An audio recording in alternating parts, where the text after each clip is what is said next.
Hepiniz hoş geldiniz dostlar. Bugün Age of Empires Mobile'i 5 kısma ayırdım. Bugün 5 kısımda inceleyeceğiz oyunu. Biraz eleştireceğiz, birazcık çemkireceğiz bizim tabirimizde. Birazcık da isteklerimizden bahsedeceğiz. Birinci kısımda tekrar eden oyun yapısını konuşacağız. İkinci kısımda etkinlik eksikliği ve yenilik ihtiyacını konuşacağız. Üçüncü kısımda topluluğun tepkilerini konuşacağız. Dördüncü kısımda çözüm önerilerini konuşacağız. Hani bizim isteklerimizden bahsedeceğiz biraz da. Çözüm önerileri derken biraz da bizim isteklerimiz de girecek işin içine. Beşinci maddemizde de sonuç olacak. Umarım videodan keyif alırsınız. Videonun altına siz de yorumlarınızı yapmayı, oyun hakkında yorumlarınızı, eleştirilerinizi, güzel şeyler olur, eleştirileriniz olur. Hiç fark etmez. Yorumlarınızı yazarsanız belki yapımcılar görür, belki birilerinin dikkatini çeker. Biz elimizden geldiğince isteklerimizi söyleyelim, eleştirilerimizi yapalım. Oyun değişir, değişmez. İlerleyen günlerde, ilerleyen aylarda bunu zaten hep beraber canlı yayınları açtığımızda da göreceğiz,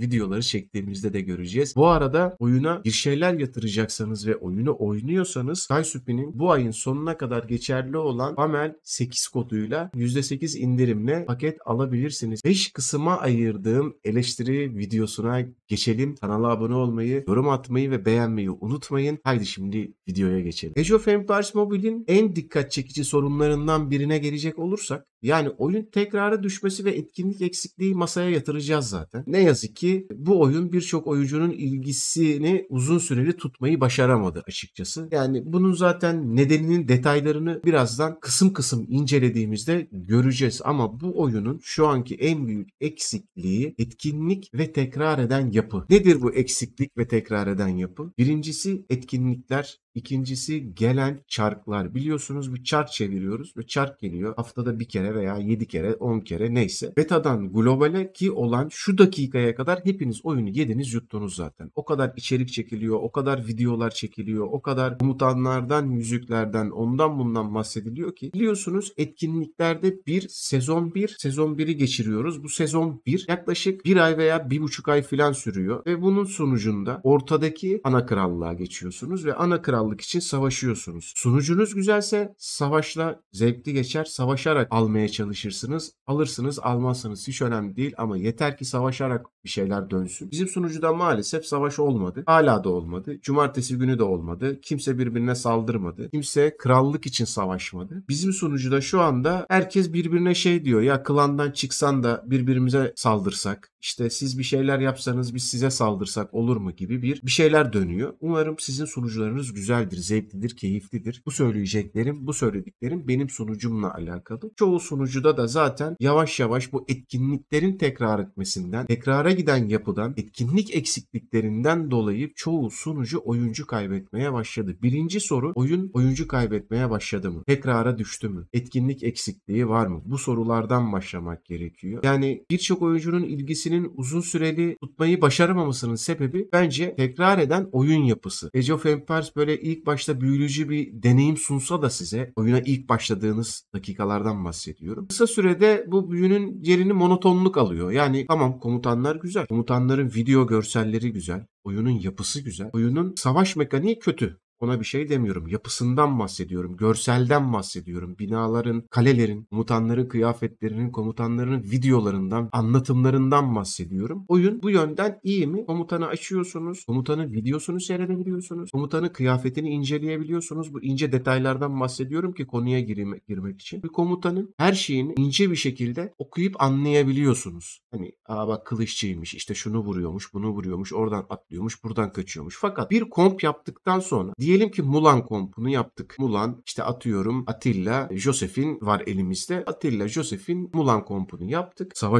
Savaşa soktuk. Ortada öyle bir savaş dönüyor. Öyle bir skill'ler patlıyor ki Mulan'ın nasıl vurduğunu veya Attila'nın nasıl vurduğunu göremiyorsun. Ben isterdim ki bir okçu olarak geride durup geriden ok atsın. Şimdi 10 kişiyle veya 6 kişiyle savaşa girdiğinizde bunu hissetmiyorsunuz. Fakat klanca savaşa girdiğinizde veya bir krallık savaşına girdiğinizde orada bir 50 kişi karşı klan 50 kişi de siz olunca ortalık böyle bir karışıyor. Nerede ne var? kim nereye gidiyor, kim ne yapıyor, hiçbir şeyden haberiniz olmuyor. Böyle bir ekrana kilitleniyorsunuz. Görsel bir şölen dönüyor ortada. Onun skill'i çıkıyor, onun ejderhası çıkıyor, onun kılıcı çıkıyor, oradan bir şeyler düşüyor, taşlar düşüyor, yukarıdan göktaşı düşüyor falan filan, ortalık karışıyor. Bu görseller birazcık yorabiliyor sizi. Hani oyunda bir şeylerin, komutanların görsellerinin güzel olması, kıyafetlerinin incelenmiş olması, kalelerin yapılarının güzel olması veya kale içi görsellerin güzel olması bir yerden sonra yetmiyor. Tamam, bunlar güzel mi? Evet, güzel diyorsun ama diğer tarafa bakınca da monotonluğa giriyor oyun. Ya giriyorsun sabah oyuna, bir farm yapıyorsun, barbar kesiyorsun, bakıyorsun ki etkinlik yok, chart gelmemiş, etkinlik yok. Yani harita tasarımlarının, görevlerinin süreleri, birbirini tekrar etmesi, örneğin kaynak toplama ve bina inşa etme gibi temel mekanikler her çağ atlamasında neredeyse aynı. Tekrar ediyor böyle sürekli. Bu durum oyunculara yenilik hissi vermiyor. Aynı görevleri farklı ambalajlarla sunuyorlar bize.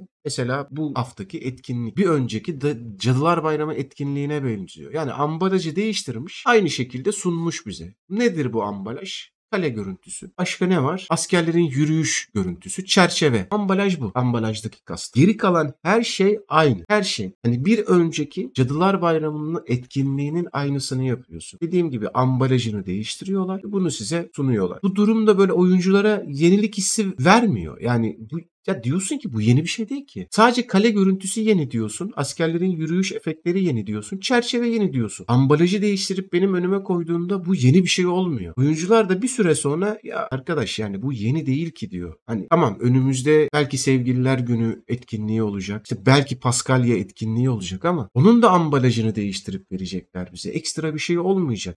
Paket fiyatlarına bakıyorsun. Paket fiyatları bize göre, gücümüze göre iyi değil. Çok pahalı ve o paketler olmadan da sana harcatmadan da bir şey yapamıyorsun. Tamam, bu etkinlikte 20k gümüşle bir tane paket alıyorsun. 20-20-40k gümüşe bir de çekiliş yapıyorsun üstüne. Fakat çekilişten verdiğin şeyler de günlük. Hani 3 gün sonra biten, 7 gün sonra biten, en babası 15 gün sonra biten bir şey veriyorsun bana. Akik diye bir şey veriyorsun ki benim onu biriktirmem lazım. Akik'le aldığım şeyler kalıcı oluyor.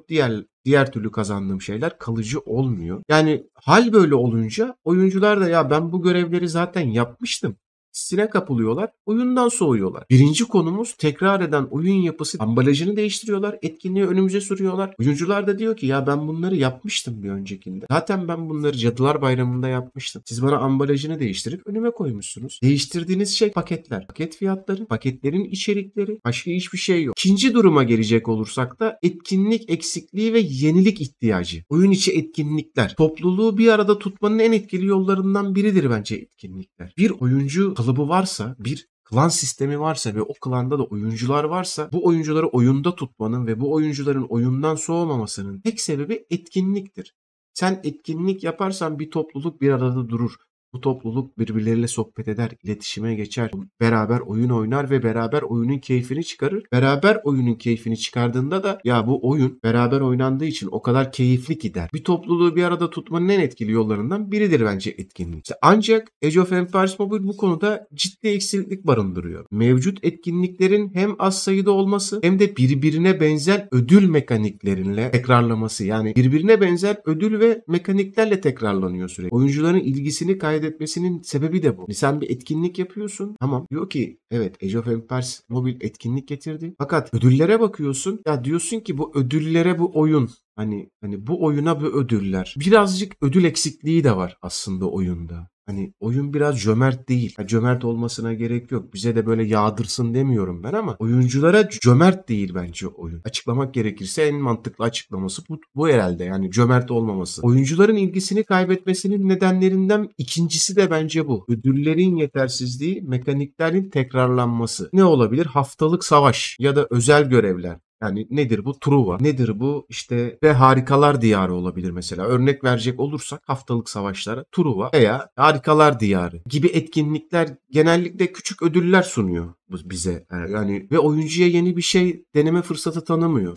Bunun sonucunda da topluluğun büyük bir kısmı oyunla bağını koparıyor. Daha yaratıcı ve ödüllendirici etkinliklerin eksikliği oyunun canlılığını korumasını zorlaştırıyor bence birazcık. Harikalara kayıt oluyorsun. Atıyorum sen bakıyorsun mesela harikalara. Diyorsun ki 60 kişi kayıt olmuş. Harikalar zamanı geliyor. Bir bakıyorsun 15 kişi girmiş. Adam da diyor ki ya ben bu saatte kalkacağım. Şimdi harikalara gideceğim. Orada onu yapacağım. Ne için? İşte falanca atıyorum şu ödül için. Ya o ödülü zaten hani günlük şunu yaparak, günlük bunu yaparak alıyorum ben dediği anda bir oyuncu işte orada oyun kıstasa giriyor. Böyle kısılıyor yani bir kapana kapalıyor. Canlılığını koruması gidiyor. Bir oyuncunun canlılık koruması gidiyor o anda. Tekrara düştüğünüz zaman oyun sıkar. Sürekli bir iş haline getirmiş gibi oluyorsunuz. Nasıl sabahları kalkıyoruz, işe gidiyoruz, akşam geliyoruz, yemek yiyoruz. Tekrara bağlandığı zaman ne oluyor böyle? Of diyorsunuz. Yine harikalar etkinliği, yine işte Truva etkinliği. Yine oraya gideceğiz, buraya geleceğiz.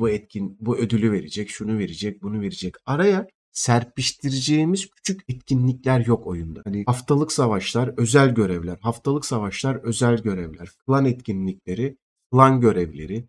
Klan görevinde 300 arkadaşına yardım et, 300 arkadaşını öp, oraya git, buraya gel. Çevrede 1000 tane odun topla, 20 tane taş topla. İşte etkinlikler tekrar.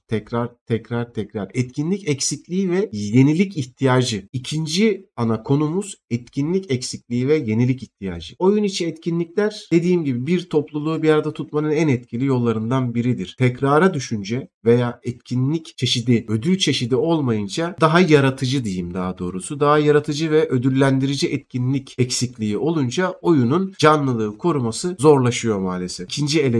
Benim ikinci eleştirimde etkinlik eksikliği ve yenilik ihtiyacı. Üçüncü konuya gelecek olursak topluluğun tepkileri adını koydum ben. Üçüncü kategoriye diyeyim artık. Topluluğun tepkileri. Birçok oyuncu bu sorunlar nedeniyle oyunu bıraktığı açıkça ifade ediyor zaten. Bunu sosyal medyada da görüyoruz. Oyun forumlarında da görüyoruz. Oyunun yorumlarında da görüyoruz. Sosyal medyada kendi videolarının altındaki yorumlarda bile görüyoruz. Türk oyuncular tarafından değil sadece yabancı oyuncular tarafından da böyle. Geçen gibi komutan videosu yayınlamışlar YouTube'da. Açın o videonun altındaki yorumlara bakın.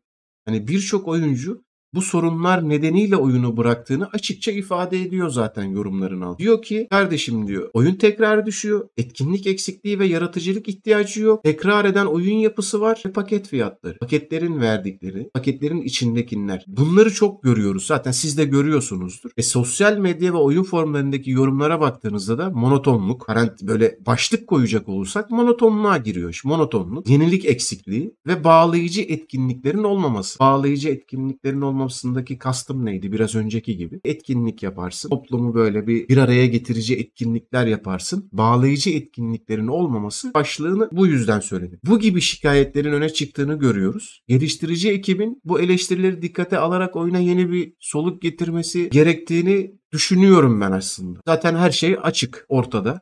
Sen de bu şikayetleri okuyorsan, görüyorsan ve sadece bir kişi, 2 kişi, 3 kişi, 10 kişi, 100 kişi, 200 kişi değil. Bakıyorsun ki her sonucuda 200-300 kişi, 400 kişi, 500 kişi aynı şeylerden bahsediyor. Diyor ki yenilik eksikliği var. Bağlayıcı etkinlik yok. Monotonluk çok. Sen de şimdi bu şikayetleri öne çıktığını görüp bir dikkate almıyorsan ya da alacaksan bilmiyorum. Hani çoğunuz şey diyor. Oyun daha yeni durun bakalım neler olacak. Buradayız zaten. Neler olacağını göreceğiz ama hani oyunun betadan çıktığı gün, betadan çıktığı dakikadan, günden bu şimdiki dakikaya kadar kaç ay oldu? Bilen alta yorumlara yazsın. Abi betayı karıştırma o beta. Hayır efendim. Oyunun şimdiye kadarki piyasada olan dakikasından ve şimdiki dakikaya kadar. Beta diyorsunuz ama oyun para kazanmaya başladı betada. Daha betada para kazanmaya başlamıştı. Globale çıktık. Tamam. Betanın globale açıldığından şu zamanki dakikaya ve şu dakikaya kadarki olan zamanı da yazalım. Neler değiştiğini veya neler değişeceğini göreceğiz bakalım. Fakat benim istediğim şey madem yapacağın bir şey ya da 3 şey, 4 şey bunların birini öne çek. Yani oyun için 5 şey mi yapacaksın? Bunların birini şimdilik öne çek. En kolayını şimdiden öne çek. Veya bu oyun hakkında yapımcılar bu oyunculara bir açıklama yapmak zorunda zaten. Monotonluk, yenilik eksikliği, bağlayıcı etkinlik olmamasından dolayı şikayet eden bütün forumlara yazan, sosyal medyaya yazan, videoların altına yorumları yazan oyunculara demesi lazım. Biz bu bir açıklama yap ya. Komutan videosu nasıl çektin? Onun gibi bir video çek. 10 dakikalık, 5 dakikalık, 20 dakikalık her neyse. Peki biz bu oyun için 5 şey düşünüyoruz. O 5 şey şu ve bunu ilk önce getireceğiz. Diğer 4 taneyi de zamana bölüp sizlere bunların zamanını bildirip söyleyeceğiz. Şunu şu da zamanda düşünüyoruz. Bunu bu zamanda düşünüyoruz. Şunu şu zamanda düşünüyoruz. Fakat bu zamanlar birazcık sarkabilir veya değişiklik gösterebilir diye bir video çeksem bile oyuncular diyecek ki bak bir şeyler getirecekler demek. Ama hiçbir yerden ses çıkmıyor. Hiçbir yerde görmüyorum. Sosyal medyada ben kendi Discord sunucularında yokum zaten de. Sosyal medya tarafını takip ettiğimde ben dolayı söylüyorum. Bakıyorsun oraya herhangi bir açıklama da yok. Herhangi bir şey de yok. Bu da oyuncuların soğumasına daha çok sebep olan artı bir şey. Hani hem monotonluk çekiyor oyuncular, hem yenilik eksikliği çekiyor, hem bağlayıcı, geliştirici etkinlikler yok. Zaten oradan bir sıkıldı. Bir açıklama yok. Yeni bir şeyler getireceğiz deniyor ama ne getireceksin, ne zaman getireceğim? Bir gün verirsen veya bir tarih verirsen oyuncuya, o oyuncu sana bir nebze inanır. Peki 2 ay sonra şu etkinliği getiriyoruz de. Oyuncu diyecek ya bak 2 ay sonra bu etkinliği getiriyorlarmış. Ben oynamaya devam edeyim. Yani etkinlik gelir mi gelmez mi? Veya abi bak işte 2025'in çeyreğinde çok güzel şeyler olacak. Yılbaşından sonra çok güzel şeyler olacak. Göreceğiz bakalım. İnşallah bir şeyler değişir. Kaybettikleri oyuncuları, şu zamana kadar kaybettikleri oyuncuları inşallah geri kazanırlar. 4. konuya geçecek olursak çözüm önerileri. Hani 4.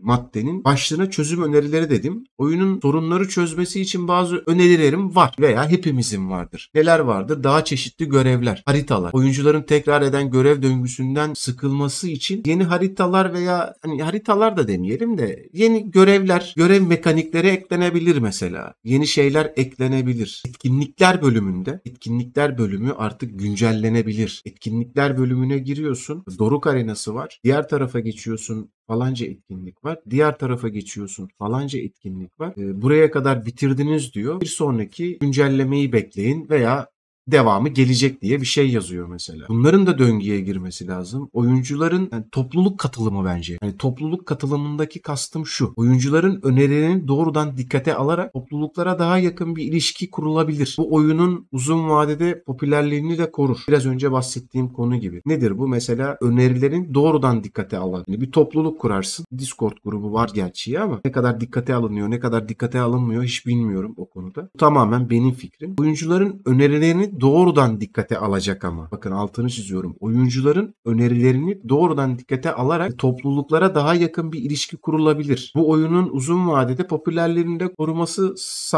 sağlayabilir. Çünkü oyuncuları dinlemek, sonuçta ben oynuyorum bu oyunu. Oyuncuları dinlemek her zaman iyidir. Herkesi dinleyin demiyoruz. Her kafadan bir ses çıkar zaten. Herkes bir şey ister. Bu da olsun, bu da olsun, şu da olsun, bu da olsun diye. Herkesin her istediğini yapamazsınız. O da ayrı bir konu ama en azından bakın biz sizi dinliyoruz. Hani bu 2 anket doldurtturmakla, 3 anket doldurtturmakla olmuyor artık. Yani bu oyuna başlayanlar bile şimdiye kadar kaç tane anket doldurdu bilmiyorlar ama o anketlerin içlerindeki maddelerin hangilerinin olduğu hala ben görmedim. Hani Osmanlı mesela bunlardan bir tane örnek. Size Osmanlı anketi doldurtturdunuz. Osmanlı hakkında yorumlar yaptırttırdınız. Çerçevelerini verdiniz, baloncuklarını verdiniz ama hala bir şeyler gelmedi mesela. Ya da yaratıcı ve zengin etkinlikler, ödül sistemini cazip hale getirecek, oyuncuların strateji becerilerini sınayacak yenilikçi etkinlikler tasarlanabilir bence. Hani bu çözüm önerilerinin içerisinde ben bunları sayabilirim. Sizin de çözüm önerileriniz varsa dediğim gibi aşağı yorumlar kısmına yazın ki en azından ne kadar çok dile getirirsek belki bir şeyleri değiştirebiliriz. En azından biz fikrimizi söyleyelim. Biz oyun hakkında fikirlerimizi, eleştirilerimizi, isteklerimizi söyleyelim ki en azından biz bunları söylemiştik. Biz bunları zamanında istemiştik. Kardeş bu kadar bizim de yapacağımız, oyuncular olarak bizim de yapacağımız bu kadar deriz. Eyvallah der çeker gideriz. Bu kadar da basit. Hani yaratıcı ve zengin etkinlikler başlık. Ödül sistemini cazip hale getirecek, oyuncuların strateji becerilerini sınayacak yeni etkinlikler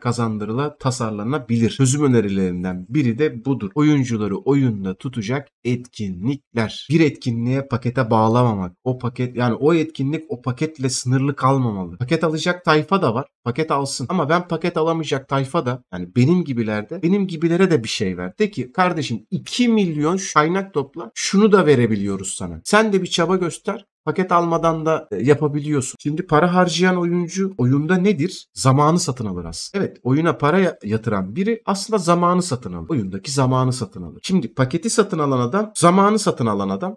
Ya der ki şimdi kim uğraşacak şu 3 milyon şunu toplamakla, 5 milyon bunu kesmekle, işte 6 milyon şunu toplamakla, ben şu paketi alır geçerim der. Parası da vardır. İşte o zamanı satın alır. Ama benim gibi free to play oynayanlar veya para yatıramayacak gibi olanlar, zamanı satın alamayanlar, onları yaparak bir şeyler kazanmak istiyor. İşte o döngüyü kur bize. Ama sen sadece etkinlikleri paketlere dayalı yaparsan bu sefer bu taraftaki tayfayı kaybediyorsun. Bu taraftaki tayfa da seni ne kadar idare eder, nereye kadar götürür onu bilemem. Her oyunun ömrü yeni bir oyun çıkana kadardır. Bu da böyle biline. Hani sonuca gelecek olursak işte Age of Empires Mobile köklü bir serinin mobil uyarlanması olarak zaten başta bir önümüze süründü bu. Başta bir heyecan yarattı. Ancak tekrar eden oyun yapısı ve etkinlik eksikliği gibi sorunlar bu heyecanı hızla söndürmüş durumda şu an. Geliştirici ekibin de bu sorunlara odaklanarak daha yenilikçi bir oyun deneyimi sunması veya sunmaması oyunun daha çok böyle ivme düşmesi, yani ivme, yani çubuk giderek düşüyor şu an. Ok aşağıya doğru. İşte 5.